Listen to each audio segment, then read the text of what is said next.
একে তো আমার কাছে বাধা দিয়েছিস, তার উপর আমাকে শিখিয়ে দিচ্ছিস কাকে মারবো আর কাকে বাঁচিয়ে রাখবো। সাহস তো কম নয়। সরি জাবরার, প্লিজ ছেড়ে দাও। সারা খুব কষ্টে মুখ দিয়ে বাক্যটা উচ্চারণ করে, তবে মাফিয়াটা তার কথা যেন কানেই নিল না। হাত যেন তার ক্রমে শক্তের দিকে যাচ্ছে। সারার মুখ লাল হয়ে আসছে, চোখ বন্ধ হয়ে যেতে চাইছে, জিভ বের হয়ে যাচ্ছে তার। সকলের দৃষ্টি করুণ দশা সারার দিকে, সুমির নজর জিদ্দাতের দিকে। তীর্য টেবিলে বসে করুণ চোখে তাকিয়ে আছে রানীর দিকে। পাগলামো করার মাঝে হঠাৎ রানীর নজর সারার উপর পড়ে। মেয়েটাকে এমন করতে দেখে সে বাচ্চাদের মতো মুখ কালো করে নেয়। ঢুলতে ঢুলতে এগিয়ে গিয়ে জিদ্দাতকে পেছন থেকে জড়িয়ে ধরে ড্রাঙ্ক ভয়েসে বলে, এটাকে ছেড়ে দিন। পরপর পেছন থেকে সামনে গিয়ে জিদ্দাতের হাত সারার গলা থেকে টেনে নামাতে নামাতে চোখ মুখ কুঁচকে বাচ্চাদের মতো করে মুখ ফুলিয়ে একই ভঙ্গিতে বলে, ওকে নয়, আমাকে জড়িয়ে ধরুন। জিদ্দাত রানীর দিকে গরম চোখে তাকায়। রানী নিজের শরীরের সমস্ত শক্তি প্রয়োগ করে হাত টানার জন্য শাড়িটা নড়ে চড়ে বুক থেকে পড়ে যেতে নিলে আচমকা জিদ্দাত সারাকে সর্বোচ্চ শক্তি দ্বারা ধাক্কা মেরে রানীকে হ্যাঁচকা টানে নিজের সাথে মিশিয়ে নেয়। রানীর পুরুষালী বক্ষ পেতে নাক দিয়ে ঘ্রাণ নিতে শুরু করে। এক পর্যায়ে সে দুহাতে জাবরারের গলা জড়িয়ে ধরে তার দিকেই মাথা উঁচু করে তাকায় এবং বাচ্চাদের মতো ঠোঁট পাউট করে ড্রাঙ্ক ভয়েসে বলে, আদর চাই। জিদ্দাত ঘাড় বাঁকিয়ে দুভ্রু উঁচিয়ে ঠোঁটে বাঁকা হাসি ঝুলিয়ে রানীর দিকে তাকায়। রানী তা দেখে ঠোঁট উল্টে এক হাতে বুকে আস্তে করে কিল বসিয়ে দেয়। অতঃপর চোখ ছোট ছোট করে আটকে আটকে বলে, এভাবে তাকিয়ে আছেন কেন? একটু আদর দিন না। জিদ্দাত ঠোঁট কামড়ে ধরে পরপর ছেড়ে দিয়ে রানীর কোমরের সাইডের শাড়ি বেদ করে এক হাত রেখে নিজের সাথে আরেকটু শক্ত করে চেপে ধরে। কোমরের শক্ত হাতের চাপে সে জায়গাটা হালকা গরম হয়ে মাংসের গভীরে গিয়ে ঠেকে। প্রথমে আগুনের মতো জ্বলে ওঠে এবং কিছু সময়ের মধ্যে খুব ব্যথা অনুভব হতে রানী কুঁকড়ে কপাল ভাঁজ করে নেয়। চোখে তার পানি চিকচিক করে ওঠে। তারপরেও এটা নিয়ে কোনো প্রকার রিয়্যাক্ট করে না, ছাড়তেও বলে না। মেয়েটা এই মুহূর্তে নিজের মধ্যে যেন থেকেও নেই। ইচ্ছাকৃতভাবে জিদ্দাতের সুঠাম দেহখানায় ঠেলে একদম ভেতরে ঢুকে যেতে চাইছে। দুহাতে জিদ্দাতকে জাপটে ধরে নাক ঠেকায় বক্ষে। একের পর এক শ্বাস ভেতরে নিতে থাকে। শরীর ঘামছে, প্রচুর গরম লাগছে, অনেক উত্তেজনা কাজ করছে শরীরে। শাড়িটা গায়ে রাখতে ইচ্ছে করছে না। জাবরার রানীর করা প্রতিটা আচরণ খুব শান্তভাবে পর্যবেক্ষণ করছে। সারা ধাক্কার তাল সামলাতে না পেরে তখন কিছুটা দূরে ফ্লোরে ছিটকে পড়েছিল। গলায় হাত রেখে কাশতে কাশতে নিজেকে কিছু সময় নিয়ে সামলে নিয়েছে। আর 2 সেকেন্ড এভাবে গলা চেপে রাখলে মনে হয় প্রাণটাই চলে যেত। জিদ্দাতের প্রতি যতটা রাগ হচ্ছে তার থেকেও 3 গুণ বেশি রাগ রানীর প্রতি হচ্ছে। সাপের মতো ফুঁসতে ফুঁসতে রানীর দিকে তাকিয়ে আছে। মাথার মধ্যে যেন আগুন জ্বলছে। দাঁত পিষে হাত মুঠো করে নিয়েছে। সুমি সোফায় বসেছে কিছুক্ষণ আগে, পায়ের ওপর পা তুলে। জিদ্দাত আর রানীকে খুব মনোযোগ দিয়ে দেখছে। মনে মনে খুব সাবধানে কিছু একটার হিসাব করছে সে। তীর্য একপাশে বসে একের পর এক ওয়াইনের গ্লাস খালি করছে। চোখ মুখ অসম্ভব মাত্রায় লাল হয়ে গেছে। কপালের রগ থেকে শুরু করে হাতের প্রতিটা রগ ভেসে উঠেছে। রানীর দিকে তাকিয়ে একটা একটা করে আঙুল বন্ধ করছে। চোখ দিয়ে যেন আগুনের ফুলকি বেরোচ্ছে। তার সহ্য হচ্ছে না রানীর সাথে জিদ্দাতকে। বুকে কোথাও একটা চাপা ব্যথা অনুভব হচ্ছে। এক হাতে গ্লাসটা শক্ত করে চেপে ধরে। সে আর কিছুতেই রানীকে হারাতে পারবে না। এবার খুব শক্ত করে আঁকড়ে ধরবে, যেমন আগের বার ধরেছিল। ইতিমধ্যে ওয়াইনের গ্লাস শক্ত করে চেপে ধরে রাখার ফলে ভেঙে গিয়ে হাতের তালুতে অধিকাংশ জায়গায় গভীরে ঢুকে গিয়েছে। গলগলিয়ে বেরোচ্ছে রক্ত, অথচ বিন্দুমাত্র প্রতিক্রিয়া দেখা যাচ্ছে না তার মধ্যে। মুখ কেমন অগ্নিলাভাতে পরিণত হয়েছে, শুধু অদৃশ্য ধোঁয়া উঠছে। কিছু বলতে যেও যেন বলতে পারছে না। কোথাও না কোথাও ঠিকই একটা মনের মধ্যে বাধা সৃষ্টি হচ্ছে। সুজি অনেকগুলো ছেলে মেয়ের পিছনে নিজেকে আড়াল করে দাঁড়ায়।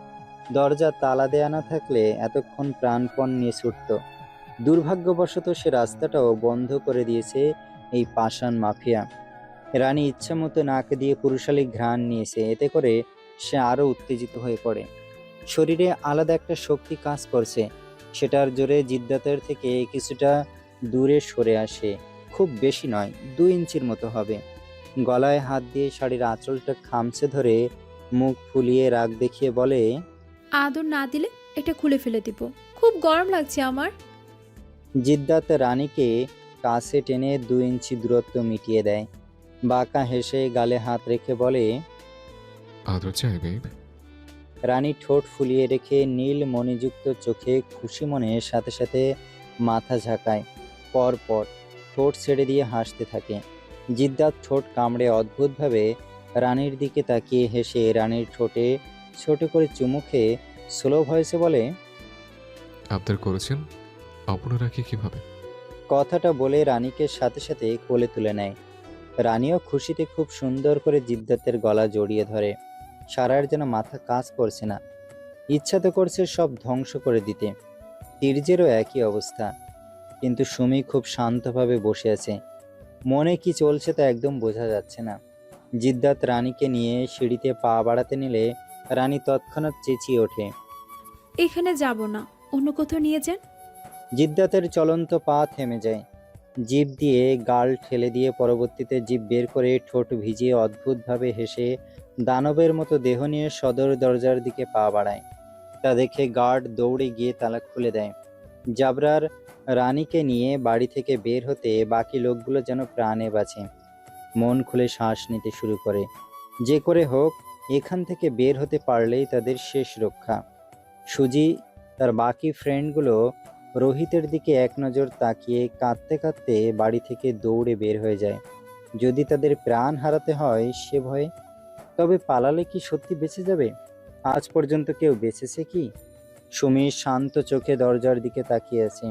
সারা উঠে দাঁড়িয়ে রেগে পা ফ্লোরে আছড়ে বলে, ছাড়বো না আমি এই মেয়েকে। জিদ্দাত অনেক স্পিডে গাড়ি চালাচ্ছে। রানী জাবরারকে ছাড়াতে নারাজ। কোলে বসে দুহাতে জড়িয়ে ধরে মুখ গুজে আছে শক্তপোক্ত বক্ষে। চোখ বন্ধ করে জোরে জোরে শ্বাস নিচ্ছে। কোথায় যাচ্ছে কিংবা আশেপাশে কি অতিক্রম করে নিয়ে যাচ্ছে সেদিকে বিন্দুমাত্র খেয়াল নেই। নিজের মধ্যে থাকলে হয়তো এতক্ষণ জিদ্দাতের থেকে কিভাবে পালানো যায় সে চিন্তায় ভয়ে কলিজা কাঁপত। সাথে কোথায় লুকানো যায় সে ফোন দিয়ে আঁটত। শুনশান ফাঁকা নির্জন রাস্তা ভেদ করে কিছুটা জঙ্গলের দিকে যাচ্ছে গাড়ি। মাফিয়াটার মুখে শয়তানি হাসিটা যেন সারাক্ষণ লেগেই আছে। কিছুতে সে হাসি নড়ছে না। রানীকে কোলে করে গাড়ি থেকে নেমে দাঁড়ায়। রানী টের পাচ্ছে কিন্তু চোখ খুলছে না। তার অতিরিক্ত গরম লাগছে। পেট পিঠ দিয়ে অনবরত ঘাম ঝরছে। সে ঘাম বোধহয় জিদ্দাতের টি শার্ট অর্ধেক ভিজিয়ে দিয়েছে। রানীর উত্তেজনা যেন দ্বিগুণ থেকে দ্বিগুণ পর্যায়ে গিয়ে ঠেকেছে। নিজেকে আর দমিয়ে রাখতে পারছে না। নিজের লিপ নিজেই চেপে ধরে চোখ বন্ধ অবস্থায় এক হাতে পিঠের টি শার্ট শক্ত করে খামচে ধরে, অপর হাত নিয়ে রাখে কাঁধে।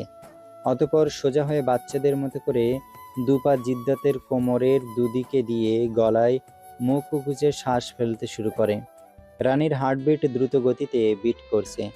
এতে করে বুক পেট জাবরারের বুকে শরীর মিশে থাকা অবস্থায় বারবার উঠানামা করছে। জিদ্দাত রানীর অবস্থা শুরু থেকে খুব ভালো করে টের পাচ্ছে। সে ঠোঁট কামড়ে ধরে হাসতে হাসতে হাঁটার গতি বাড়িয়ে দিয়েছে। কিছুটা সামনে যেতেই অতি শীতল বাতাস অনুভব করে রানী। তাতে যেন কিছুটা হলেও স্বস্তি মিলেছে। আরও কিছুটা সামনে এগোতে অদ্ভুত স্রোত প্রবাহের গর্জন শুনতে পায়। তার শরীর তো আগে থেকেই দুলছিল এবং কিছুক্ষণের মধ্যে জিদ্দাতের কোলে থেকেই পুরো শরীর আগের থেকেও বেশি দুলতে শুরু করে, যেন কোনো জলাশয়ের উপরে ভোট কিংবা নৌকায় ভাসছে। এতক্ষণ চোখ বন্ধ করে থাকলেও এবার ডাগর আখি জোড়া জোর করে টেনে মেলে তাকায়। প্রথমে সব ঝাপসা দেখলেও কয়েক সেকেন্ডের মধ্যে চক্ষুদ্বয়ের সামনে থাকা জিনিস স্পষ্ট হয়। সামনে শুধু পানি দেখছে। বাতাসে ঢেউ উপর নিচ হচ্ছে। জ্যোৎস্নার আলোতে পানিগুলো কেমন চিকচিক করছে। তাহলে কি ও এখন বিশাল সমুদ্রের মাঝে? আপাতত রানী শুধু তাকিয়ে তাকিয়ে দেখা ছাড়া কোনো কাজ নেই তার মাথায়। এখন এসব ঢুকবেও না। সে আছে অন্য ঘরে। 5 মিনিট অতিবাহিত হতে হঠাৎ জিদ্দাত রানীকে কিছুটা উঁচু জায়গায় নামিয়ে দেয়। রানী পড়ে যেতে নিয়েও হেলে দুলে কোনোরকম দাঁড়ায়। সামনে তাকাতে মাতাল অবস্থায় কিছুটা অবাক হয়। সমুদ্রের ঠিক মাঝ বরাবর ভাসমান রেড কালারের বিশাল এক ডুপ্লেক্স বাড়ি, তাও আবার একদম খোলামেলা। বাড়িটার ভেতর থেকে মনে হয় সমুদ্র প্রায় দৃশ্যমান। রানী চোখ ঝাপটায় বেশ কয়েকবার। নেশার ঘোরে কোমরে এক হাত রেখে বাড়িটার দিকে হাঁ করে ঘাড় বাঁকিয়ে তাকায়। কি সুন্দর বাড়ি, আবার সামনে একটা সুইমিং পুলও আছে। পুলের পানিতে লাল গোলাপের পাপড়ি ছড়ানো। সেখানে চেয়ারগুলোও ছিল রেড কালারের কভার দিয়ে সেট করা। সে মনে হয় এখন অন্য সাম্রাজ্যে আছে। রানীর নিজের শরীরের ওজন বহন করতে কষ্ট হয়ে যাচ্ছে। গালে হাত রেখেই পড়ে যেতে নিলে জিদ্দাত পিছন থেকে কোমর আঁকড়ে ধরে। বাঁকা হেসে বলে, পড়ে গেলে কি করে হবে? আমাকে সামলাতে হবে তো, মাই ডিয়ার রানী সাহেবা। সে জিদ্দাতের পুরো কথা কানে না নিলেও লাস্টের রানী বলাটা শুনে খুশি হয়ে গেল। হাতের তালি দিতে দিতে সামনে ফিরে জিদ্দাতের গলা জড়িয়ে ধরে ঘাড়টা হালকা বাঁকিয়েই হেসেই প্রশ্ন করলো। আমি রানী? জিদ্দাত উত্তর দিল না, শুধু শান্ত চোখে রানীর মুখের দিকে তাকিয়ে রইল। রানী হঠাৎ মুখ কালো করে নিয়ে অন্যদিকে তাকিয়ে এক আঙুল গালে রেখে কিছু একটা ভাবতে ভাবতে আবারও বলল। আমি রানী হলে আমার রাজা কই? হুম হুম। পরপর ভাবা শেষ করে জাবরারের দিকে তাকিয়ে উৎফুল্ল কণ্ঠে বলল, আপনি আমার রাজা, তাই না? রানী দেরি করে না বলেই খুশি মনে জাপটে জড়িয়ে ধরে জিদ্দাতকে। এবার রানীর লম্বা রেশমের চুলের বাঁধ থেকে মুক্ত হয়ে ফ্লোরে গিয়ে ঠেকে। সাথে সাথে সমুদ্রের দমকা শীতল হাওয়া এসে চুলগুলো এলোমেলো করে উড়িয়ে দেয়। সে চুলের ঘ্রাণ জিদ্দাতের নাকে পৌঁছাতে চোখ বন্ধ করে খুব গভীরভাবে অনুভব করে। কিছুক্ষণ এভাবে পার হওয়ার পর সে রানীকে আবারও কোলে তুলে দ্রুত ম্যানশনের ভেতরে প্রবেশ করে। রানী ভেতরটা দেখে বাচ্চাদের মতো করে মুখে এক হাত চেপে হাসে। সেখানে সবকিছুই রেডি ছিল, সোফা থেকে শুরু করে প্রতিটা আসবাবপত্র। লিভিং রুমের চারপাশে 4টা জানালা, রেড পর্দাগুলো বাতাসে উড়ছে। জানালা দিয়ে সমুদ্র একদম স্পষ্ট। একপাশে সরু লম্বা ব্যালকনি, যেখান থেকে সমুদ্র বিলাস করার জন্য একদম পারফেক্ট। জাবরার রানীকে একপাশে রেড ডিভানের উপর বসিয়ে দিতে রানী শাড়িটা বুক থেকে ফেলে দেয়। এতক্ষণ এটা খুব বিরক্ত করেছিল তাকে। উপর থেকে ফেলে দিতে শান্তি লাগছে তার। সে জিদ্দাতের গালে হাত রেখে ঠোঁট উল্টে তড়িতে বলে, আপনার রানীকে এবার একটু আদর দিন। জিদ্দাত নিজের টি শার্ট খুলে রানীকে নিজের সাথে চেপে ধরে নেশালো দৃষ্টিতে তাকিয়ে তার লিপ স্লাইড করতে থাকে। রানীও ধীরে ধীরে এক হাত নিয়ে রাখে জিদ্দাতের মাথার পিছনের চুলে। জিদ্দাতের বাদামি মণি ক্রমশ যেন ঘোলাটের দিকে যাচ্ছে। এই চোখে যেন কিছুটা অ্যালকোহল মিশ্রিত, এখন সেটা সম্পূর্ণ স্পষ্ট। রানীর ঠোঁট যেন তাকে মাদক দ্রব্যর মতো কাছে টানছে। সে মুখ একদম রানীর মুখের সামনে নিয়ে যায়। বিন্দু পরিমাণ জায়গা নেই তাদের মধ্যে। দূরত্ব একদম মিটে গিয়েছে। একে অপরের স্পন্দন শুনতে পাচ্ছে, দুজনের শ্বাস অনুভব করতে পারছে। জিদ্দাত খুব স্লো নিজের সিগারেটে পুড়ে যাওয়া ওষ্ঠ নিয়ে রাখে নরম তুলতুলে পাতলা চিকন অধরের উপর। প্রায় কিছুক্ষণ শান্তভাবে চেপে ধরে রাখে। রানীও চেপে রেখেছে। সে কিস সম্পর্কে জানেই না, শুধু দুজনের অধর ওষ্ঠ চেপে রাখাটাই আদর মনে করছে। কিছু সময়ের মধ্যে জিদ্দাত সফটভাবে মুহূর্তটা উপভোগ করতে থাকে। হালকা ডিপ হতে রানী কিছুটা ব্যথা অনুভব করে। পেছনে আলতোভাবে আলগা করে রাখা হাত এবার শক্ত করে চুল খামচে ধরাতে পরিণত হয়। সময়ের সাথে সাথে গভীর হচ্ছে। রানীর কাঁধে রাখা হাতটাও এবার খামচে ধরাতে পরিণত হয়েছে। চোখে খানিকটা অশ্রু জমা হয়ে আসে। সময়ের সাথে সাথে গাল বেয়ে গড়িয়েও পড়ে। অশ্রুও রেহাই পায়নি। গাল বেয়ে নিচে চুইয়ে আসতে জিদ্দাত শুষে নিয়েছে। মুখের ভেতরে শান্ত কোমল নিশীতে ডান দিকের সরু ব্যালকনি দিয়ে আসা শীতল বাতাস যেন জিদ্দাতকে আরো মাতাল করে দিচ্ছে। উন্মুক্ত কোমরে স্লাইড করতে করতে সে স্বাদ নিচ্ছে গভীরভাবে। রানীর শ্বাস নিতে কষ্ট হচ্ছে, হালকা ছটফটাচ্ছে, কিন্তু ছাড়া পাওয়ার জন্য কোনো রকম চেষ্টা চালাচ্ছে না। সেই জ্ঞানটুকু এই মুহূর্তে রানীর হয়ে উঠছে না। পিছনের দিক থেকে জানলা দিয়ে আসা জ্যোৎস্না রাতের শীতল বাতাসে রানীর চুলের ঘ্রাণ ছড়াচ্ছে, যা বরাবর জিদ্দাতের নাকে গিয়ে ঠেকছে। এত কাছে মিশে থাকা রানীর শরীরের মাতাল করা স্মেল সব মিলিয়ে জিদ্দাতকে উন্মাদ করে তুলেছে। দুবাহু শক্ত করে চেপে এসে ঝুঁকতে ঝুঁকতে ডিভানে রানীকে একদম শুয়ে দেয় সে। এবার চাঁদের আলো একদম রানীর মুখের উপর এসে পড়তে ফর্সা মুখটা যেন আরো উজ্জ্বল হয়ে চকচক করছে। চুলগুলো ডিভান অতিক্রম করে ফ্লোরে গড়াগড়ি খাচ্ছে। রেশমের মতো চুল যেন এক জায়গায় স্থির হতে পারছে না। ক্রমশ বাতাসের সাথে পাল্লা দিতে না পেরে ডান দিক থেকে আসা বাতাস বাঁদিকে ঠেলে দিচ্ছে। চাঁদনি রাতে সমুদ্রে গভীর তলদেশ থেকে ওঠা অদ্ভুত শীতলতার সাথে রেড ডিভানে শুয়ে থাকা লাল শাড়ির কিশোরীর দুধে আলতা অঙ্গে আলাদা এক সৌন্দর্য ফুটিয়ে তুলেছে।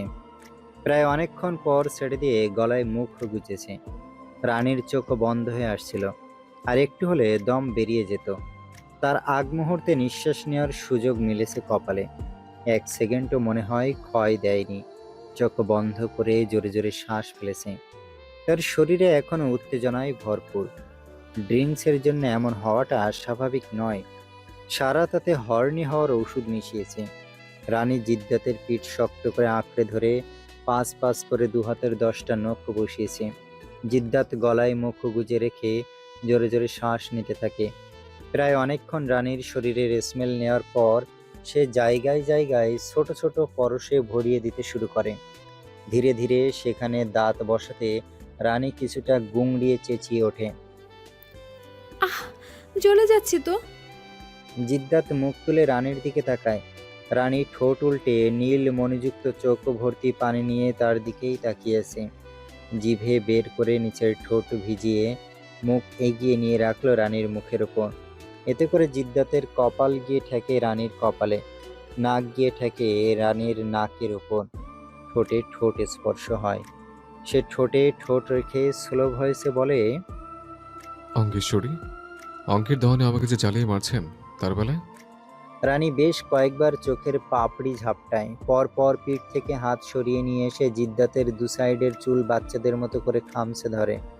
অতঃপর জোরে এক টান মেরে মাথা তার মুখের ওপর থেকে তুলে খানিকটা উঁচু করে ধরে ভুরু উঁচিয়ে বলে, আমি কি আগুন যে আপনি পুড়ে যাবেন? হ্যাঁ, পরপর এক হাতের চুল ছেড়ে জিদ্দাতের গাল, নাক, মুখে আঙুলে ছুঁয়ে দেখাতে দেখাতে বলে, হুম, তাহলে কোথাও পুড়ে যায়নি কেন? সবই তো ঠিকই আছে। জিদ্দাত খুব বিরক্ত হলো। এক হাতে রানীর দুহাত জড়ো করে মুঠোতে নিয়ে রানীর দিকে আবারও ঝুঁকে এসে মুখ পানে শান্ত নয়নে তাকিয়ে রয়। অতঃপর গাল দিয়ে জিভ ঠেলে একই ভঙ্গিতে বলে, আপনি কাঠখড় দিয়ে জ্বলন্ত অগ্নি নন যে শরীর ঝলসে যাবে।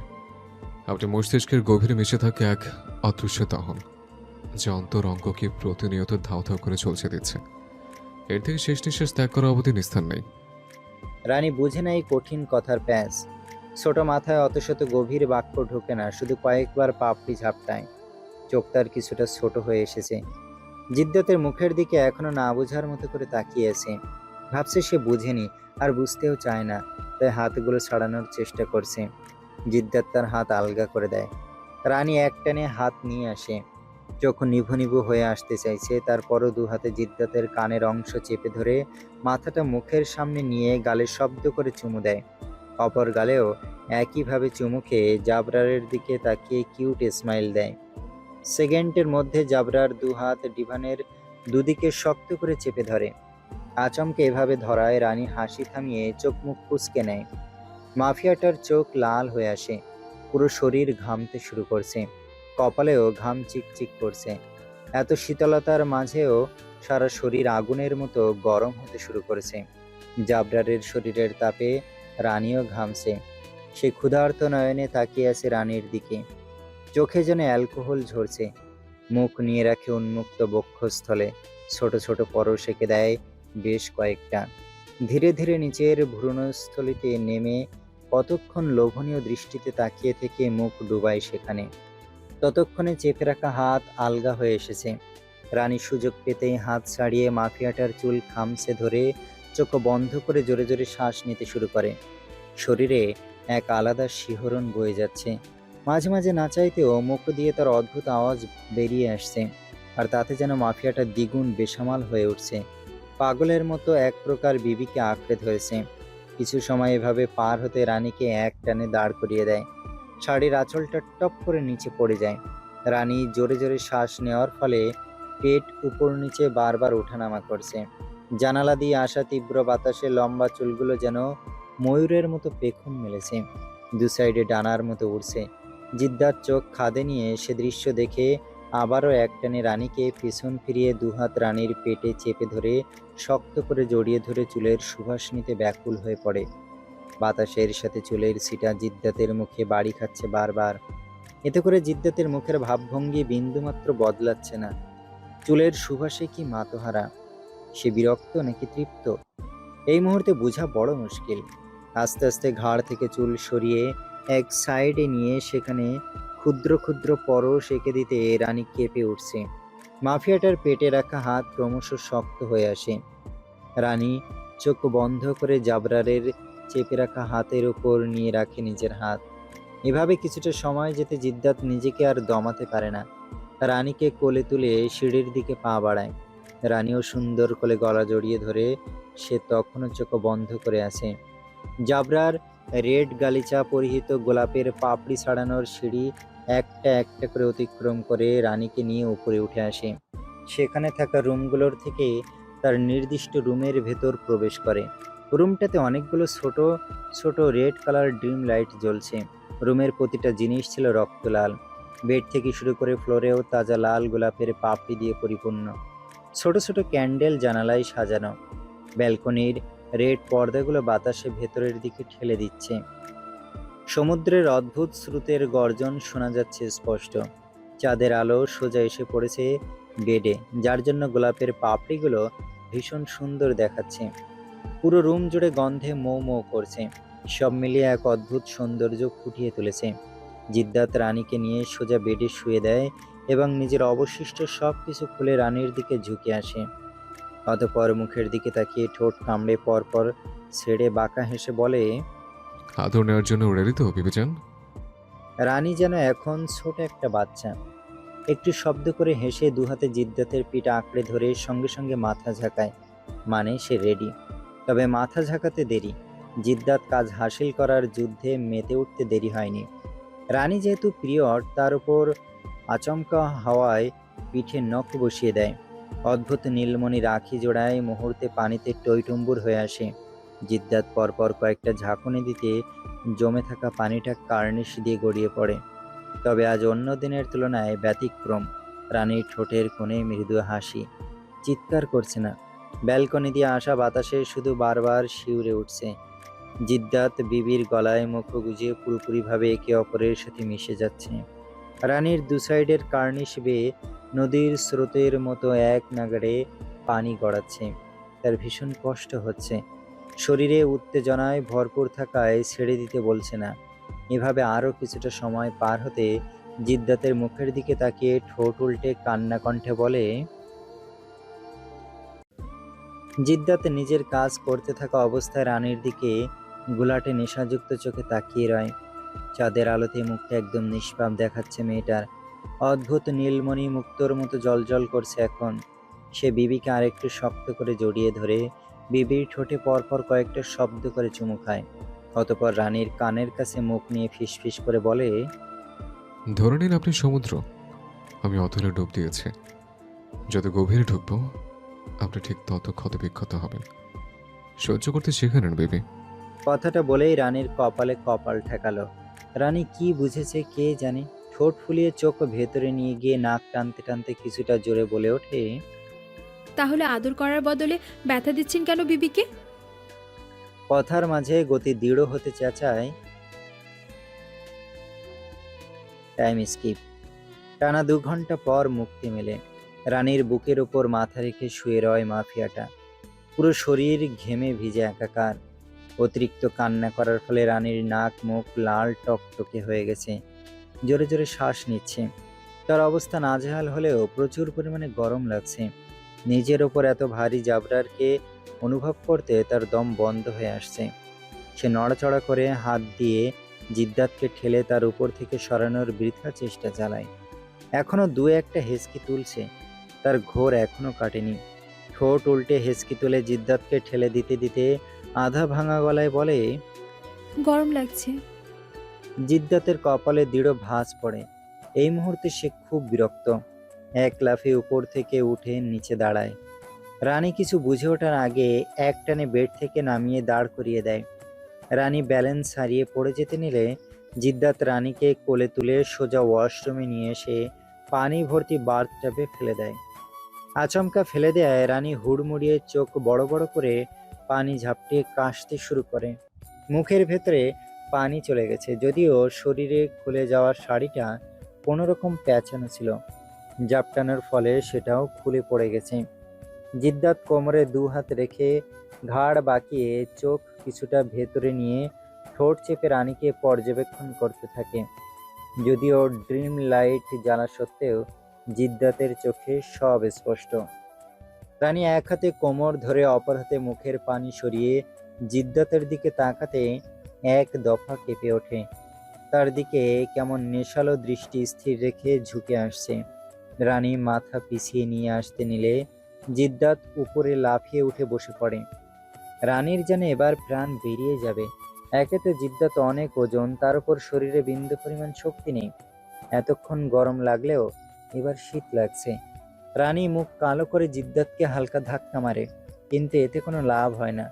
বরং তাকে দু হাতে জাপটে নিজের সাথে চেপে ধরে এবং মুখের দিকে ঘোর লাগা দৃষ্টিতে তাকিয়ে অধরের দিকে এগোতে নিলে রানী তাড়াতাড়ি করে বলে। আমার আদর চাই না। পরপর ধাক্কা দিয়ে কাঁপতে কাঁপতে বলে। কি করো? তার আগেই জিদ্দাত ঠোঁটের ওপর এক আঙুল রেখে থামিয়ে দেয় এবং কিছুটা ফিসফিসিয়ে বলে। শ্, একদম চুপ, কোনো কথা নয়। তারপরেও মুখ দিয়ে আওয়াজ বের করতে নিলে সে সুযোগ আর হয়ে ওঠে না। জিদ্দাত দখলে নিয়ে নেয় শুধু তার একান্ত জিনিসের ওপর। খুব ডিপ ভাবে যেটা হওয়ার হচ্ছে। নিচে নামতে নামতে এক পর্যায়ে সে আবারও একবার ডুবে যায় বিবির মধ্যে। Time skip. সমুদ্রের ব্যালকনি দিয়ে আসা সকালের তীব্র হিম শীতল বাতাসে পুরো রুম জুড়ে এক অদ্ভুত মনমোহ স্নিগ্ধতা ছড়াচ্ছে। সূর্যের তেজ দেখানো আলো রানীর মুখের ওপর এসে পড়তে ঘুম ছুটে যায়। চোখ মুখ কুঁচকে মাথার চুল দুদিকে খামছে, চোখ মেলে তাকায়। কতক্ষণ সিলিংয়ের দিকে তাকিয়ে থাকে। মাথা যেন কাজ করছে না, কেমন ভারী হয়ে আছে। শরীরে তীব্র ব্যথা অনুভব হচ্ছে। সিলিংয়ে তাকিয়ে থাকার মাঝে হঠাৎ কিছু একটা খেয়াল করতে চমকে ওঠে। সিলিং লাল দেখাচ্ছে কেন? তার রুমে তো সিলিং লাল নয়। এবার সিলিংয়ের থেকে নজর সরিয়ে রুমের চারপাশে চোখ বুলায়। সবকিছু লাল দেখে অবাক হয়ে শরীরের ব্যথা ভুলে লাফিয়ে উঠে বসে চোখ বড় বড় করে তাকায়। বিশ্বাস করতে পারছে না, সে ঘুমের ঘরে স্বপ্ন দেখছে না তো। রানী দু হাতে চোখ কষলিয়ে আবারও রুমের দিকে চোখ টেনে মেলে তাকায়। কোনো কিছুর পরিবর্তন ঘটতে না দেখে কিছুটা ভয় পেয়ে যায়। কোথায় আছে সে? পরপর চোখ ঘুরিয়ে ডান পাশে ব্যালকনির দিকে তাকায়। এবারও সে খুব অবাক হয়। ব্যালকনির বাইরে দূর দূরান্তে সব ফাঁকা, কোনো দালান কিংবা গাছপালার চিহ্ন নেই। সে এবার বেড থেকে নেমে দাঁড়ায়, এক হাতে পেট চেপে ধরে। হঠাৎ এত পেইন হচ্ছে কেন সেটাও মাথায় ঢুকছে না। তবে সেটাকে এই মুহূর্তে পাত্তা না দিয়ে ধীরে ধীরে ব্যালকনির দিকে এগিয়ে আসতে চোখ যেন বেরিয়ে আসার মতো অবস্থা। সে ব্যালকনির রেলিংয়ে দু হাত চেপে ধরে হাঁ করে বিশাল সমুদ্রের পানে তাকায়। সাময়িক সময়ের জন্য থমকায়। পর মুহূর্তে নিজেকে সামলে নিয়ে ভাবে, এখানে আসলো কিভাবে? সে তো পার্টিতে ছিল, সারা তাকে জোশ খাইয়ে দিয়েছিল। তারপর কি হয়েছে বাকিটা আর মনে করতে পারছে না। মনে করার চেষ্টা করতে মাথায় কেমন যন্ত্রণা হচ্ছে। তার উপর এখন ভয় তাকে আরো ভয়ঙ্করভাবে চারিপাশ থেকে ঘিরে ধরেছে। সেখানে আর এক মুহূর্ত না দাঁড়িয়ে থেকে রুমে চলে আসে। চারদিকে আরেকবার নজর বুলায়। নিচেও বিছানায় শুকিয়ে আসা গোলাপের পাপড়ির ছড়াছড়ি হয়ে আছে। নজর বুলানোর মাঝে হঠাৎ ড্রেসিং টেবিলের মিররে নিজেকে দেখে চমকে ওঠে। পরপর মিরর থেকে নজর সরিয়ে ফট করে নিজের দিকে তাকায়। গায়ে তার ইয়া বড় ঢিলাঢালা সাদা শার্ট, যেটা তাকে হাঁটুর কিছুটা নিচ অব্দি কভার করে রেখেছে। যদিও শার্টের হাতাটা ফোল্ড করা আছে, তা না হলে সেটা অতিরিক্ত লং হওয়ার ফলে ড্যাং ড্যাং করে ঝুলত। রানী ঘামতে শুরু করে। হাত দুটো বুকের মাঝে শক্ত করে চেপে ধরে ভয়ে ভয়ে রুম থেকে বের হয়। বাড়িটা বিশাল বড়। সরু করিডোর থেকে নিচের লিভিং স্পষ্ট। রেলিংয়ের কাছে এসে রানী হালকা ঝুঁকে গিয়ে নিচের দিকে তাকায়। উপরে বিশাল ঝাড়বাতি ঝুলছে। পুরো লিভিং ফাঁকা, চারিদিকে নিস্তব্ধতার ছড়া। তার উপর সব রেড কালার দেখে তার কাছে বিষয়টা কেমন অদ্ভুত ঠেকছে। কৌতূহলী হয়ে চোখ মুখ কুঁচকে বিড়বিড় করে আওড়ায়, অদ্ভুত, এ কোথায় ফেসে গেলাম? আর এখানে আসলামই বা কি করে? কথাটা শেষ হতে সোজা হয়ে দাঁড়ায়। কৌতূহলবশত সিঁড়ির দিকে হাঁটা দেয়। একটা একটা করে সিঁড়ি অতিক্রম করছে। এখানে সে একা, আর কাউকেই তো দেখতে পাচ্ছে না। তাই ভয়টা একটু বেশি কাজ করছে মনে। সব কয়টা সিঁড়ি অতিক্রম করে নিচে আসতে বোকার মতো আবারও শরীর ঘুরিয়ে ঘুরিয়ে চারপাশে চোখ বুলায়। ক্ষুদ্র থেকে শুরু করে সকল রকমের জিনিসপত্র ছিল লাল। এবার মনে হচ্ছে তার চোখের পর্দাটা বোধহয় লাল হয়ে গেছে, সেজন্য সব লাল দেখছে। রানী তখন দরজার দিকে তাকায়। বাড়িটার অধিকাংশ জায়গা খোলামেলা হওয়ার জন্য সমুদ্রে স্পষ্ট। ফ্লোরের সাথে মিলত সুইমিং পুল বাড়ির ভেতর থেকে পুরোপুরিভাবে দেখা না গেলেও এক সাইডের কিছুটা অংশ রানী দেখতে পাচ্ছে। কেউ আছে কিনা সেটা দেখার জন্য এগিয়ে যায়। যদিও এটুকু জায়গা যেতে তার অনেক সময় লেগে গেছে, পা যেন চলছে না। বাইরে এসে দাঁড়াতে ঠান্ডা বাতাস গায়ে লাগতে চোখ বন্ধ করে নেয়। ঝাঁকে ঝাঁকে সাদা বক ডানা মেলে উড়ে বেড়াচ্ছে নির্মল সমুদ্রের উপরে। ক্ষণিকের মধ্যে সে চোখ মেলে সামনে থাকা বিশাল বিস্তীর্ণ সমুদ্রের দিকে মুগ্ধ হয়ে নিশ্চুপভাবে তাকিয়ে বিলাস করতে ব্যস্ত হয়ে পড়ে। আশেপাশে কি আছে কি নেই সেটা খেয়াল করার প্রয়োজন মনে করে না। মাথাটা এতক্ষণ ভারী লাগলেও ঠান্ডা বাতাসে অনেকটা পাতলা মনে হচ্ছে। চুলগুলো ছেড়ে দেওয়াই ছিল বাতাসে, সেগুলো পেছনের দিকে ছিটকে ঠেলে দিচ্ছে। এই অগোছালোতে তাকে অন্যরকম সৌন্দর্য প্রকাশ পাইয়ে দিচ্ছে। মুচকি হেসে ধ্যান ভঙ্গ করে সামনে এগোতে নিলে হঠাৎ চুলে তীব্র টান অনুভব করে। এতে করে তার চোখ বড় বড় হয়ে যায়। শরীর থরথর করে কাঁপতে আরম্ভ করে দেয়। প্রাণটা যেন প্রায় হাতে চলে এসেছে। পিছন ফিরে যে তাকাবে সে সাহসটুকু হয়ে উঠছে না। ভাবতে মগ্ন তার চুল ধরেছে কে। নিজের সাথে যুদ্ধ করে এক প্রকার সাহস যোগায়। আস্তে আস্তে ঘাড় ঘুরিয়ে ছোট দুর্বল দেহখানা নিয়ে তাকাতে নতুন করে প্রাণ ফিরে পায়। বুকে হাত রেখে স্বস্তির নিঃশ্বাস ফেলে। একটুর জন্য আত্মাটা প্রায় উড়ে যাচ্ছিল। চুল চেয়ারের পায়ে পেঁচিয়ে যাওয়ার জন্য এতটা জোরে টান খেয়েছে, সে নুয়ে চুল ছাড়িয়ে নেওয়ার সময় ভাবশীল হয়ে নজর সুইমিং পুলের দিকে যায়। তবে পরক্ষণেই নজর সরিয়ে নিয়ে আসলে মাথায় ঘুরপাক খায়। সে ঝাপসা কিছু একটা দেখেছে। তড়িৎ আবারও সুইমিং পুলের দিকে তাকাতে মৃদু চিৎকার দিয়ে পিছিয়ে এসে তাড়াতাড়ি করে দুহাতে চোখ মুখ ঢেকে ফেলে। লজ্জায় মাথা কাটা গেলেও নির্লজ্জের মতো আঙুলের ফাঁক দিয়ে উকি মেরে আবারও তাকায়। পারে জাবরার বসে কোমর থেকে তাওয়াল দুহাতে দুদিকে মেলে দিয়ে তার দিকে তাকিয়ে বাঁকা হাসছে। রানী তৎক্ষণাৎ চোখ খিচে বন্ধ করে মনে মনে বলে, ছি, রানী তুই এত নির্লজ্জ কবে থেকে হলি? আবার কেমন করে উকি মেরে তাকাচ্ছিস? কিছুটা সময় পার হয়ে যায়। রানী এখনো চোখে হাত চেপে দাঁড়িয়ে মৃদু কাঁপছে। সামনে কারো উপস্থিত ঠিকই টের পাচ্ছে, কিন্তু হাত সরানোর সাহস হচ্ছে না। চুল মুছে দিন বেব। রানী তবুও হাত সরায় না। জিদ্দাত তখন চোয়াল শক্ত করে রেগে ধমক দিতে রানী কেঁপে লাফিয়ে চোখ থেকে হাত নামিয়ে নেয়। তবে জাবরারের দিকে লজ্জায় আর ভয়ে তাকাতে পারছে না। তাই নিচের দিকে দৃষ্টি তাক করে হাত কচলিয়ে কাঁপা কাঁপা কণ্ঠে বলে, কি দিয়ে মুছে দিব? চুল দিয়ে। এহেন কথায় রানী যেন বোকা বনে যায়। চুল দিয়ে মানে? কতক্ষণ নিচের দিকে তাকিয়ে থেকে ধীরে ধীরে নীল মণিযুক্ত কম্পিত পাপড়ির আঁকি জোড়া তুলে জিদ্দাতের দিকে বোকার মতো প্রশ্নবোধক দৃষ্টি তাক করে। অতঃপর ঢোক গিলে ভয়কে এক সাইডে রেখে একই ভঙ্গিতে বলে, মানে? জিদ্দাত খুব বিরক্ত হয়। দাঁত চেপে এক আঙুলে রানীর কপালে টোকা মেরে বলে, মানেটা খুব সিম্পল, আপনার চুল দিয়ে মুছে দিন। রানী যেন এবার আকাশ থেকে পড়ে। তার চুল দিয়ে কি করে মুছবে আজব। সে শুধু ফ্যাল করে তাকিয়ে রয়। মাথা কাজ করছে না। রানীকে এভাবে দাঁড়িয়ে থাকতে দেখে জিদ্দাতের রাগ যেন শিরশির করে বাড়তে শুরু করে। দাঁত কটমট করতে করতে রানীর উদ্দেশ্যে শুধায়, ধৈর্যের পরীক্ষা নেবেন না মিসেস, সেটা একদম নেই। জাস্ট একটা ধাক্কা মারবো, সোজা। লাস্টের কথাটা শয়তানি হেসে সমুদ্রের দিক ইশারা করে বলে। রানী আবারও এক দফা কেঁপে ওঠে। ভয়ে তাড়াতাড়ি করে কাঁপা কাঁপা হাতে নিজের চুলগুলো সামনে নিয়ে আসে। জিদ্দাতের চুল মুছে দেওয়ার জন্য কম্পিত হাতে চুল উঁচু করে ধরে। কিন্তু বিপত্তি ঘটে তখন যখন সে জিদ্দাতের দিকে চোখ তুলে তাকিয়ে দেখে তার হাত শুধু মুখ পর্যন্ত নিতে পেরেছে। চুলের কাছে নিবে কি করে, তার হাত তো এটুকুই। সে তারপরেও পা দুটো উঁচু করে চেষ্টা চালায় চুলের কাছে হাত পৌঁছানোর জন্য, কিন্তু এতে শুধু কপাল পর্যন্ত নাগালে পায়। সে শুধু ভুরু কুঁচকে হাত নামিয়ে জিদ্দাতের দিকে অসহায়ভাবে তাকায়। তাকে কি এখন শাস্তি দেবে? সে ভয়ে প্রায় কেঁদে দিয়েছে, চোখে পানি টলমল করছে। মাফিয়াটা চাইলে একটু নিচু হতে পারে, কিন্তু এই বদমাশ লোক ইচ্ছে করে নিচু হচ্ছে না। এতে লোকটার বেশ মজা লাগছে তাকে খাটিয়ে। রানী ভয়ে কান্না মিশ্রিত কণ্ঠে বলে, নাগাল পাচ্ছি না তো। জিদ্দাত ঘাড়ে এক হাত রেখে দুদিকে ঘাড় বাঁকিয়ে এদিক ওদিক করতে কটমট করে শব্দ হয়। জিভ দিয়ে গাল ঠেলে রানীর দিকে তাকিয়ে গা ছাড়া ভাব নিয়ে বলে, তা আমি কি করব?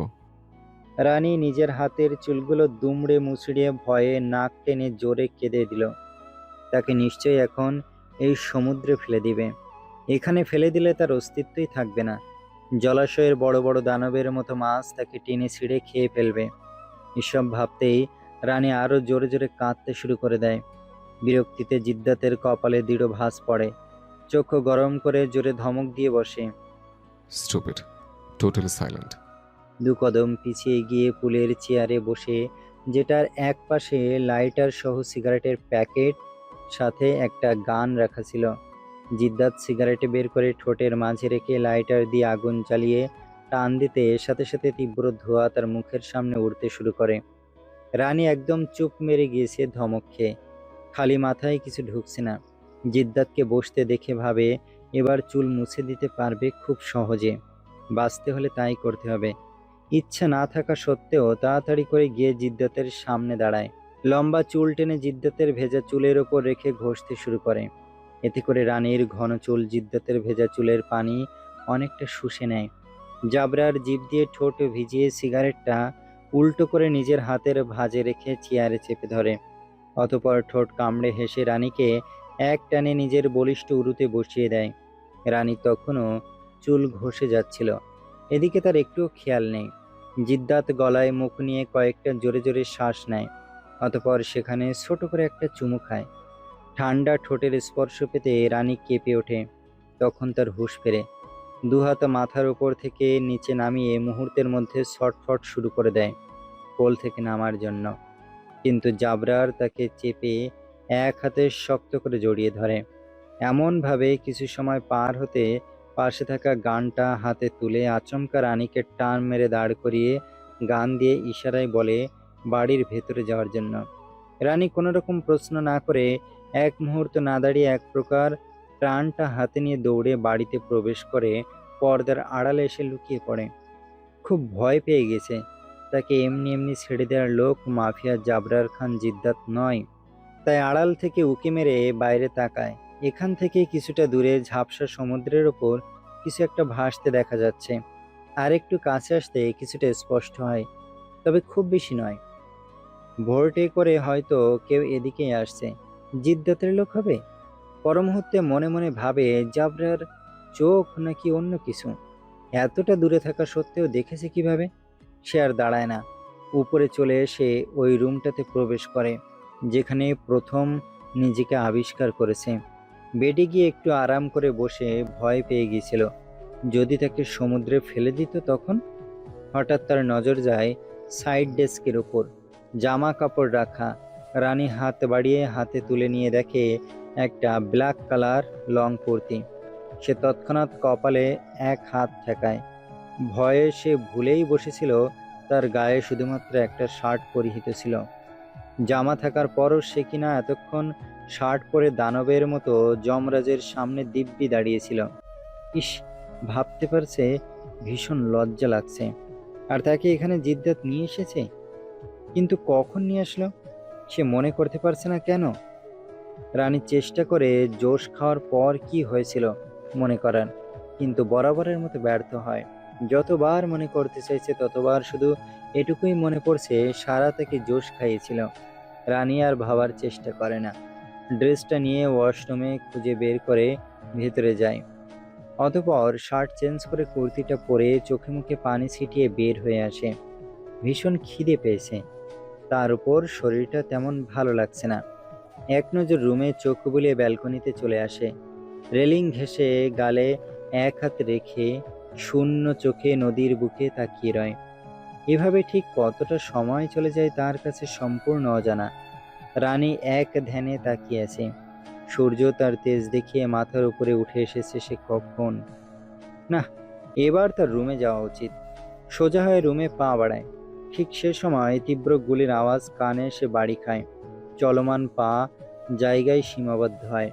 সাথে সাথে রানী চোখ বন্ধ করে দু হাতে কান চেপে ধরে। ভয়ে পুরো শরীর কাঁপতে শুরু করে দেয়। কিছু সময় পর সবকিছু স্বাভাবিক হতে কান থেকে হাত নামিয়ে চোখ খুলে কাঁপা কাঁপা পা সামনে বাড়াতে একসাথে একের পর এক গুলির আওয়াজ কানে আবারও ভেসে আসতে সে পুনরায় কানসহ মাথার দু সাইডে চেপে ফ্লোরে বসে পড়ে। ঠোঁট চেপে কান্না আটকানোর চেষ্টা চালায়। কি হয়েছে ভাবতে হাউমাউ করে কেঁদে দেয়। এখনো গুলি একের পর এক চলছে। রানী জোরে জোরে কাঁদছে, মাথায় খুব যন্ত্রণা হচ্ছে, ভয়ে আত্মা বের হয়ে যেতে চাইছে। ইতিমধ্যে পুরো শরীর ঘেমে গেছে, মনে হচ্ছে এক পাশ দিয়ে সব ধ্বংস করে ফেলছে, এক নিমিষে সব শেষ করে দিচ্ছে। তার কান্নার মাঝে গুলির শব্দ বন্ধ হয়ে যায়।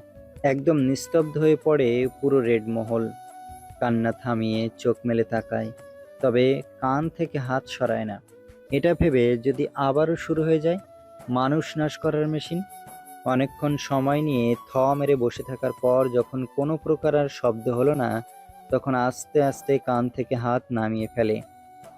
জমে থাকা ঘাম কপালের সাইড দিয়ে গড়িয়ে পড়ে। মেয়েটা প্রায় শ্বাসরোধ। ফ্লোরে দু হাত রেখে জোরে জোরে শ্বাস নিচ্ছে। শ্বাস নেওয়ার মাঝে সব নীরবতা ভেঙে হঠাৎ রুমে অদ্ভুত কিছু একটা আওয়াজ হতে শুরু করে। রানী বুক কেমন লাফ মেরে ওঠে। চোখ ফ্লোর থেকে উপরে তুলে আশেপাশে ভীত দৃষ্টিতে ঘুরে ফিরে দেখে, বোঝার চেষ্টা করে আওয়াজটা কোথা থেকে আসছে। এভাবে বসে থেকে কিছুই বুঝতে পারে না। সাহস করে উঠে দাঁড়ায়। পা যেন থরথর করে কাঁপছে, হাঁটুর সাথে হাঁটু বাড়ি খাচ্ছে। রানী ভালো করে আওয়াজটা খেয়াল করতে বুঝতে পারে আওয়াজটা অন্য কোনো জায়গা থেকে আসছে না, বরং বেডের কাছ থেকে আসছে। কম্পিত শরীর নিয়ে বেডের কাছে এসে দাঁড়ায়। এবার আরেকটু ক্লিয়ার হয়, বালিশের নিচ থেকে আসছে শব্দটা। মনের মধ্যে অনেক ভয় কাজ করছে, তারপরেও কিছুটা সাহস জুগিয়ে কাঁপা কাঁপা হাত বাড়িয়ে বালিশটা সরাতে ফোন দেখে ভুরু কুঁচকে আসে। সে কিনা কি ভেবেছিল, পর মুহূর্তে নিজেকে স্বাভাবিক করে নেয়। তখনও ফোনটা অদ্ভুত আওয়াজ করে যাচ্ছিল। রানী সেটা হাতে তুলে নিতে আওয়াজটা বন্ধ হয়ে ফোনের স্ক্রিনে দুটো মেসেজ ভেসে ওঠে। Be ready and come down in 5 minutes. I really hate being late. বাক্য দুটো বোধহয় দাঁত পিষে পিষে টাইপ করেছে। কিছুক্ষণ আগে নিচে যে ঝড় তুফান গিয়েছে সে সব কিছু মিলিয়ে বোঝা যাচ্ছে মাফিয়াটা একদম রেগে আগুন হয়ে আছে। রানী হাত দিয়ে কপালের ঘামটা মুছে ওড়না মাথায় টেনে গায়ে ভালো করে জড়িয়ে ফোনটা হাতে নিয়ে তাড়াতাড়ি রুম থেকে বের হয়ে নিচে নেমে আসে। বুক কেমন ধড়ফড় করছে, শরীর এখনো কাঁপছে।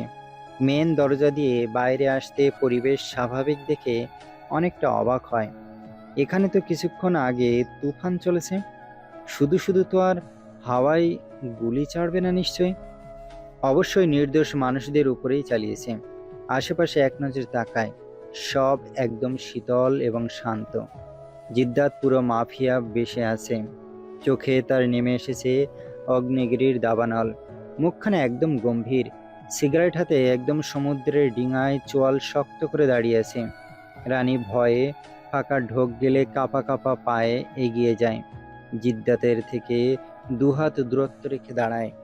মনে সাহস জুগিয়ে কিছু বলতে নিলে পানির দিকে দৃষ্টি আটকে যায়। বেশ কিছুটা জায়গা জুড়ে হালকা নীল আকারের পানিগুলো লাল টুকটুকে হয়ে ফেনা ভাসছে। রানী যখন বুঝতে পারে এগুলো পানি নয়, বরং তাজা রক্ত। তখন চোখ বড় বড় করে চিৎকার দিয়ে পিছিয়ে এসে এক হাত চেপে ধরে রাখে মুখে। জিদ্দাত সিগারেটের শেষ অংশটা পানিতে ফেলে জাহাজের সিঁড়ি দিয়ে উঠতে উঠতে গম্ভীর কণ্ঠে বলে, যাওয়ার ইচ্ছা থাকলে উঠে আসুন। রানী মুখ চেপে কাঁদছে, পা নাড়াবার শক্তি নেই। রানী যে ঠায় দাঁড়িয়ে, জিদ্দাত পেছনে না তাকিয়ে দিব্যি বুঝতে পারছে। থাকতে পারেন, প্রবলেম নেই। এর বিনিময়ে সুন্দর চামড়া পচে মাংসগুলো খসে পড়বে। জিদ্দাতের শীতলতা এবং শান্ত কণ্ঠই যথেষ্ট ছিল রানীর সত্তাকে নাড়িয়ে দেবার। এখানে থাকলে তার অস্তিত্ব থাকবে না, পচে গলে মরতে হবে। এই মুহূর্তে ভয় পেয়ে পা গুটিয়ে দাঁড়িয়ে থাকা তার জন্য বোকামি। অতি কষ্টে পা নাড়িয়ে এগিয়ে গিয়ে সিঁড়িতে পা রাখে। জিদ্দাত ভেতরে যেতে যেতে ঠোঁট বাঁকা করে অদ্ভুত হাসে। গায়ের সব পশম দাঁড়িয়ে গেছে রানীর। দ্বিতীয়বারের মতো আর পানির দিকে তাকানোর সাহস কিংবা শক্তি কোনোটাই তার আর হয়ে ওঠে না। মানুষ কি করে পারে এভাবে পাষাণের মতো একটার পর একটা খুন করতে? একটু কি মায়া হয় না? এতটাই হৃদয়হীন। সেগুলো ভেবে একটু পর পর হেসকি তুলছে। সিঁড়ি চারটা পেরিয়ে উপরে তো উঠে গেছে, কিন্তু ভেতরে যাওয়ার মতো সাহস হয়ে উঠছে না। জাহাজটা তেমন একটা বড় নয়, আবার ততটাও ছোটও নয়। রানী বেশ কিছুক্ষণ জাহাজের দরজার মুখোমুখি হয়ে দাঁড়িয়ে থাকার পর যখন জাহাজ অসম্ভবভাবে নড়ে ওঠে, তখন তড়িৎ পিছনে তাকায়। সিঁড়িগুলো নিজে নিজেই ভিতরের দিকে চলে যাচ্ছে। হয়তো এটার সিস্টেমই এরকম। তবে এখানে আর দাঁড়িয়ে থাকা যাবে না, ভেতরে যেতে হবে। মনে মনে আল্লাহকে স্মরণ করে সাহস জুগিয়ে ভিতরে প্রবেশ করতে সাথে সাথে জাহাজের দরজা লক হয়ে যায়। রানী চমকায়। দরজার থেকে কিছুটা সামনে 2 কদমের মতো পিছিয়ে দাঁড়ায়। সে দরজার দিকে বিস্মিত নয়নে বেশ কিছুক্ষণ তাকিয়ে থেকে নিজেকে সামলে নেয়। অতঃপর সামনে ফিরে তাকায়। জাহাজের ভেতরটা অনেক সুন্দর করে লাইটিং করা ছিল। একটা পরিবার অনায়াসে সেখানে থাকতে পারবে, এমনকি থাকার মতো প্রয়োজনীয় সব কিছুই আছে। মনে হচ্ছে সে জাহাজে নয়, একটা বাড়ির ভেতরে দাঁড়িয়ে আছে। যেমন সুন্দর লাগছে, ঠিক তেমন আবার ভয়ও করছে।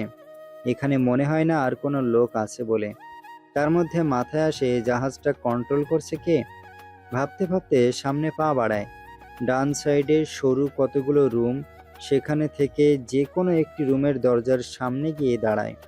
অতঃপর কাঁপা কাঁপা হাত বাড়িয়ে দরজা ঠেলে দিতে দিতে মনে মনে আওড়ায়, রুমে যেন মাফিয়াটা না থাকে।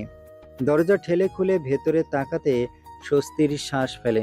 যাক বাবা, মাফিয়াটা নেই এখানে। ভেতরে প্রবেশ করে দরজা লক করে দেয়। ছোট একটা বেড, যেটা সাদা বেডশিট দিয়ে সুন্দরভাবে সেট করা ছিল। তার পাশেই ছিল একটি ছোট জানলা।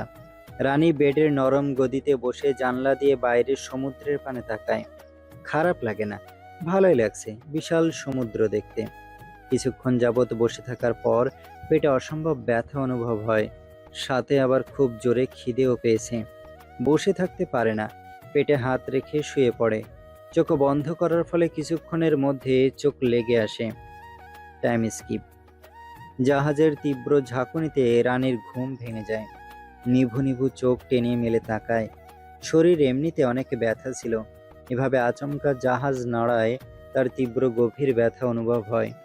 এক মুহূর্তের জন্য সবকিছু বিরক্তিকর লাগে। মুখ কালো করে কপাল কুঁচকে উঠে বসে। কিছু সময় বসে থাকার পর ঘুমের রেশ হালকা হতে জানালার বাইরে নজর যেতে কুঁচকে রাখা কপাল সোজা হয়ে আসে। চোখের সামনে ওই তো দেখা যাচ্ছে কাঁচা মাটিতে সবুজ ঘাসে ঘেরা পাড়। কত শত ছোট বড় গাছপালায় ভরপুর জঙ্গল। দেখেই বোঝা যাচ্ছে জঙ্গলটা খুব বেশি গভীর কিংবা আতঙ্কে থাকার মতো কিছু নেই। সোজাসুজি বলতে গেলে ছোটখাটো একটা জঙ্গল। রানী ফোনটা হাতে নিয়ে বেড থেকে তড়িঘড়ি নেমে দাঁড়ায়। মাথায় ওড়না টেনে দরজা খুলে বের হয়ে ডানে বামে কোনো দিকে না তাকিয়ে এক প্রকার দৌড়ে সোজা জাহাজ থেকে বের হয়ে যায়। বাইরে এসে পারে নামতে দেখে জিদ্দাত গা ছাড়া ভাব নিয়ে এক হাত পকেটে গুজে অপর হাতে গান ঘোরাতে ঘোরাতে সামনে এগিয়ে যাচ্ছে। রানী তৎক্ষণাৎ জিদ্দাতের পিছু ছুটে। লোকটা এমন ভাবে চলে যাচ্ছে যেন মনে হচ্ছে তাকে এই জঙ্গলে ফেলে দিয়েই চলে যাবে। আর সে তো এখানে কিছুই জেনে না। যথাসম্ভব দ্রুত কাছে গিয়ে দুহাত দূরত্ব রেখে পায়ের সাথে পা তাল মেলায়। অবশ্য দ্রুত গতিতে হাঁটতে থাকা জিদ্দাতের সাথে তাল মেলাতে ভীষণ কষ্ট হচ্ছে, প্রায় হাঁফিয়ে উঠেছে। খুব বলতে ইচ্ছে করছে একটু আস্তে হাঁটলে কি এমন হয়ে যায়, কিন্তু আফসোস, একটাই কিছু বললে যদি হাতে থাকা কুচকুচে কালো গানটা দিয়ে তাকে শ্যুট করে দেয় তখন? এই লোকের সাথে বিশ্বাস নেই, শ্যুট করেও দিতে পারে। এত এত মানুষকে দুনিয়ায় থেকে বিদায় করে দিয়েছে, সে তো আর কিছুই না, যে কোনো মুহূর্তে তাকে বিদায় করে দিবে। পাষাণ লোকের মনে কি আর তার জন্য তিল পরিমাণ মায়া জন্মেছে, সেটার উপর অটুট থেকে তাকে বাঁচিয়ে রাখবে? তবে এই মুহূর্তে কষ্ট হলেও মুখ বন্ধ রাখাটাই শ্রেয়। যা রেগে বোমা হয়েছে, দয়া তো দূর, এখন একটা শব্দ করাও সুযোগ দেবে না। প্রায় 5 মিনিট হাঁটার পর রাস্তার দেখা মেলে। রানী জিদ্দাতের গাড়িটা দেখে স্বস্তির নিঃশ্বাস ফেলে। যাক, সে একটু জিরাতে পারবে, পা যেন চলছে না আর। তবে জাবরারকে পিছনের সিটে উঠতে দেখে রানীর আশায় এক বালতি পানি পড়ে যায়। এটা কি হলো? ভেবেছিল পেছনে একা একা খুব শান্তিতে আরাম করে বসবে, ধুর, আবারও কান্না পাচ্ছে তার। কিন্তু এখন দাঁড়িয়ে থাকার সময় নয়, পরে দেখা যাবে তাকে ফেলে দিয়ে চলে গেছে মাফিয়াটা। রানীও অপর পাশ দিয়ে গাড়িতে উঠে এক হাত দূরত্ব রেখে বসে পড়ে। জিদ্দাত দুপা হালকা ফাঁক করে বসে সিটে মাথা হেলিয়ে এক হাত কপালে ঠেকিয়ে গম্ভীর মুখ নিয়ে চোখ বন্ধ করে আছে। রানী সেদিকে ভুলেও তাকাচ্ছে না, সে সাহস নেই তার। ড্রাইভার বসের কথা মতো সামনে দৃষ্টি স্থির রেখে গাড়ি চালাচ্ছে। পেছনে তাকালে প্রাণ যাবে। কেন যাবে কারণটা জানাই আছে। গাড়িতে নীরবতা বিরাজ করছে খুবই ভয়ঙ্কর ভাবে। রানী জানলা দিয়ে বাইরের দিকে তাকিয়ে আছে, শরীর এখনো কাঁপছে। জিদ্দাতকে খুব ভয় লাগছে। লোকটা কখন কি করে তা কল্পনার বাইরে। তার এই চুপ থাকার মাঝে হঠাৎ জামার ভেতরে ঠান্ডা শক্ত হাতের স্পর্শ পেতে শরীর ভূমিকম্পের মতো কেঁপে ওঠে। জোরে জোরে নিঃশ্বাস নিতে শুরু করে। ঘাড় বাঁকিয়ে জিদ্দাতের দিকে তাকাতে পেটে আর স্পর্শ পায় না। তবে আশ্চর্যের বিষয় হলো জাবরার নিজের জায়গায় স্থির, ঠিক যেমন ছিল আগে তেমনই আছে। কপালে হাত ঠেকিয়ে গম্ভীর মুখখানাতে অটুট। রানী খুব অবাক হলো, শ্বাস নেওয়াটা যেন আরো ঘন হয়ে আসে। সে হালকা দৃষ্টি সরাতে জিদ্দাত চোখ বন্ধ অবস্থায় অদ্ভুতভাবে রহস্যময় হাসে। রানী নিজেকে সামলাতে না পেরে আবারও জিদ্দাতের দিকে তাকায়। ততক্ষণে জাবরারের মুখের ভঙ্গি গম্ভীর হয়ে গেছে। এবার আর চোখ সরায় না। যদি আবারও তার সাথে অদ্ভুত আচরণ শুরু হয়ে যায়? Time skip. হঠাৎ গাড়ির ব্রেক কষতে রানী হুড়মুড়িয়ে নজর সরায় জিদ্দাতের দিক থেকে। এতক্ষণ খুব সাহসিকতার সাথে মাফিয়াটার দিকে তাকিয়েছিল, একটুর জন্য নজর সরায়নি। ভাবতেই কেমন বুক কেঁপে ওঠে। সে কিনা নির্দ্বিধায় এই ভয়ঙ্কর লোকটার দিকে তাকিয়েছিল, তাও আবার এতটা সময় নিয়ে। পরমুহূর্তে বাইরে তাকাতে চকচক করতে থাকা খান ম্যানশনের সম্মুখীন হয়।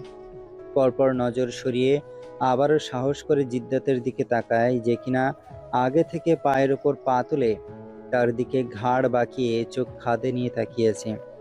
আচমকা জিদ্দাতকে এভাবে দেখে ভয় পেয়ে তৎক্ষণাৎ পিছিয়ে আসে। ড্রাইভার এসে রানীরও ডোর ওপেন করে দেয় এবং সাথে সাথে মাথা নিচু করে সামনের থেকে সরে দাঁড়ায়। জিদ্দাত 2 আঙুলে ইশারা করে গম্ভীর স্বরে বলে, আউট। রানীর সাথে সাথে গাড়ি থেকে নেমে যায়। মাফিয়াটার দিকে আর তাকায় না। গেটের সামনের গার্ডগুলো জিদ্দাতের গাড়ির আগমনে তখনই মাথা নিচু করে নিয়েছে। রানী তাড়াতাড়ি করে কয়েক কদম ফেলে ভেতরে যাওয়ার উদ্দেশ্যে পা বাড়াতে নিলে মাথায় আসে সে তো গেটের বাইরে আছে। এখান থেকে খুব সহজে বাড়ি চলে যেতে পারবে, এরকম সুযোগ সে আর কখনো পাবে না। রানী মনে করে এতক্ষণে হয়তো জিদ্দাত গাড়ি নিয়ে রকেটের গতিতে ছুটেছে, যা অধৈর্যশীল, নিশ্চয় চলে গিয়েছে। তাই মুখে হাসি ঝুলিয়ে আস্তে করে পিছনে ফিরে তাকাতে মুখের হাসি নিমিষেই গায়েব হয়ে যায়।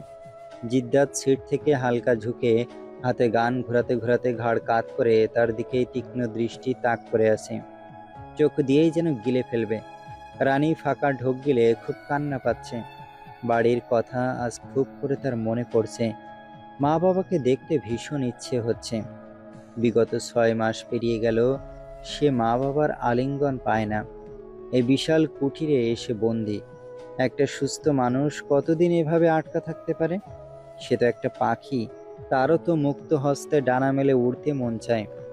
তাকে তার মতো করে থাকতে দিলে এই পাষাণ মাফিয়ার কি এমন ক্ষতি হয়ে যাবে?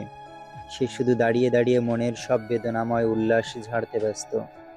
জিদ্দাত দাঁত কটমট করে টান টান হয়ে বসে গানের ইশারায় গেটের ভেতরে যাওয়ার জন্য বলে। রানী হতাশ হয়ে পিছনে ফিরে গেটের অপর পাশে এক পা রাখে এবং আবারও শেষ একটা আশা নিয়ে পিছন ফিরে তাকাতে জাবরার রক্তচক্ষু করে ঠোঁট কামড়ে গাড়ি থেকে নামতে নিলে রানী এক প্রকার দৌড়ে গেটের ভেতরে প্রবেশ করে। গার্ড তখন গেটে বিশাল তালা ঝুলিয়ে দিতে জিদ্দাত তৎক্ষণাৎ গাড়ি নিয়ে ইট পাথরের রাস্তায় ধুলোবালি উড়িয়ে রকেটের গতিতে ছুটে। রানীর চোখে পানি চিকচিক করতে থাকা অবস্থায় বাড়ির দিকে এগিয়ে যায়। বাইরে কত শত গার্ড সব এই মুহূর্তে মাথা নিচু করে দাঁড়িয়েছে। রানী সদর দরজার সামনে আসতেই দরজা খোলা পায়, তাই বিলম্ব না করে ভেতরে প্রবেশ করে। প্রথমে মাথা নিচু করে রাখলেও একটু সামনে যেয়ে লিভিংয়ে চোখ বুলায়। সোফায় সুমি আর সারা বসে আছে। সারা রানীকে দেখেও না দেখার ভান ধরে টিভি দেখছে। সুমি নিজের মতো করে ফোন ঘাঁটছে। রানীর নজর তখন সিঁড়ির দিকে যায়। সোহানা বেগম ফোন হাতে নিয়ে পেটের সামনের শাড়ির সাথে চেপে ধরে তার দিকেই তাকিয়ে তাড়াহুড়ো করে সিঁড়ি দিয়ে নামছেন। সোহানা বেগম নিচে এসে কোনো কিছু না বলে রানীর হাত টেনে ডাইনিংয়ে নিয়ে চেয়ার টেনে বসিয়ে দেন। রানী কিছু বলতে নিয়েও আর বলে না। যাক, প্রচুর খিদে পেয়েছে তার, আর একমাত্র শাশুড়িটাই তাকে বোঝে, কতটা খেয়াল রাখে তার, সেটা ভেবে মুচকি হাসে। সোহানা রানীর প্লেটে লুচি তুলে দিলেন, তার সাথে গরম গরম আলুর দম। সোহানা বেগম তো নিজের হাতে রানীকে খাইয়ে দিতে শুরু করেন। জিশান ডাইনিংয়ে খেয়াল না করে নিচে নেমে সোজা বাড়ি থেকে বের হতে নিলে সোহানা বেগম দেখতে পেয়ে চেঁচিয়ে ওঠেন। কই যাচ্ছ? জিশান না তাকিয়ে দরজার দিকে এগোতে এগোতে বলে। ভার্সিটিতে আম্মা যান। তিনি রেগে গর্জে উঠলেন। খেয়ে যাও বলছি। খিদে নেই। জিশান মায়ের দিকে তাকিয়ে খিদে নেই বলার পরই নজর যায় রানীর দিকে। অমনি জিভে দাঁত বসায়। পর মুহূর্তে পেছনের চুল চুলকিয়ে জোরপূর্বক হেসে ডাইনিংয়ে এগিয়ে এসে রানীর পাশের চেয়ার টেনে বসে পড়ে। সাথে মায়ের দিকে তাকিয়ে এমন ভাব করে বলে যেন খিদেতে তার পেট জ্বলে যাচ্ছে। রানী এতক্ষণ চুপচাপ বসে দেখছিল। লাস্টের কাণ্ড দেখে মুখে হাত চেপে হাসতে শুরু করে। লোকটা আসলে একটা পাগল। সোহানা জিশানের প্লেটে খাবার তুলে দিয়ে আবারও পুনরায় রানীকে খাইয়ে দিতে শুরু করেন, যা দেখে জিশান হিংসুটে চোখে তাকিয়ে বলে। আমি নিজের হাতে খেতে পারবো না আম্মা যান, ওনাকে বাদ দিয়ে আমাকে খাইয়ে দাও। রানী তখন শাশুড়িকে বসা অবস্থায় জড়িয়ে জিশানের দিকে চোখ ছোট ছোট করে তাকিয়ে বলে। হাসছে, কোথায় থেকে আগে আমাকে খাইয়ে দেবে? জিশান তার থেকে এক চুলও কম না। না, আমাকে আগে খাইয়ে দিবে। ওদের দুজনকে ছোট বাচ্চাদের মতো করে ঝগড়া করতে দেখে সোহানা হাসতে শুরু করেন। শেষমেশ রানীর সাথে না পেরে জিশান চুপ মেরে যায়। কথায় আছে না, লেডিস ফার্স্ট। তাদের সাথে ঝগড়া করে যেতে অসম্ভব। রানী জিশাকে ভেংচি কেটে চোখ সরিয়ে নেয়। জিশান শুধু হাসে। রানীকে ভেংচি কাটতে দেখলেও তার মনে অসম্ভব ভালো লাগা কাজ করে। সোহানা রানীকেই খাইয়ে দিচ্ছেন। জিশান কোনায় টেবিলের উপর ভর দিয়ে গালে এক রাতে রেখে ঠোঁটের কোণে মুচকে হাসি ঝুলিয়ে এক দৃষ্টিতে পবিত্র ফুলকে দেখতে ব্যস্ত হয়ে পড়ে। রানী খাচ্ছে, তার ছোট ছোট অবাধ্য চুলগুলো বারবার মুখের সামনে এসে তাকে ডিস্টার্ব করছে। রানীও বারবার সেগুলো কানের পিঠে গুজে দিলে আবারও অবাধ্য হয়ে নুয়ে পড়ে মুখের সামনে। অথচ মেয়েটা একটু বিরক্ত হচ্ছে না, বরঞ্চ খুব যত্ন সহকারে কানের পিঠে গুজে নিচ্ছে বারংবার। সে লুচি পাতলা চিবুক দিয়ে চিবুতে চিবুতে আনমনে চুল গুজে নেওয়ার সময় হঠাৎ জিশানের চোখে চোখ হতে জিশান ফট করে এক চোখ মেরে দেয়। রানী হাঁ করে তাকায়। ইস, কত বড় অসভ্য! জিশান ঠোঁটের ওপর হালকা করে দাঁত বসিয়ে হেসে নিঃশব্দে ঠোঁট নাড়িয়ে বলে। কিউট লাগছে কিন্তু। রানী লজ্জা পায় খুব। গাল দুটো টমেটোর মতো লাল হয়ে গেছে তার। সে তখন লাজুক হেসে জিশানের থেকে দৃষ্টি সরিয়ে নেয়। পর মুহূর্তে আড় চোখে তাকায় তার দিকে। রানীকে আড় চোখে তাকাতে দেখে জিশানের মনে লাড্ডু ফুটতে শুরু করে। সোহানা এত কিছু খেয়াল করেননি, তবে জিশানকে এখনো পর্যন্ত খাবার মুখে তুলতে না দেখে হাত উঁচিয়ে মাথায় হালকা করে থাপ্পড় বসিয়ে দিলেন। পরপর জিশান কিছু বুঝে ওঠার আগে পুনরায় কান মুলে নিয়ে বলেন, একটু আগে না আপনার পেট জ্বলে যাচ্ছিল খিদেতে, তাহলে এখন পর্যন্ত খাবার মুখে তোলেননি কেন বাপ? জিশান তখন মৃদু শব্দ করে ওঠে, আম্মা জান, ছাড়ো, লাগছে।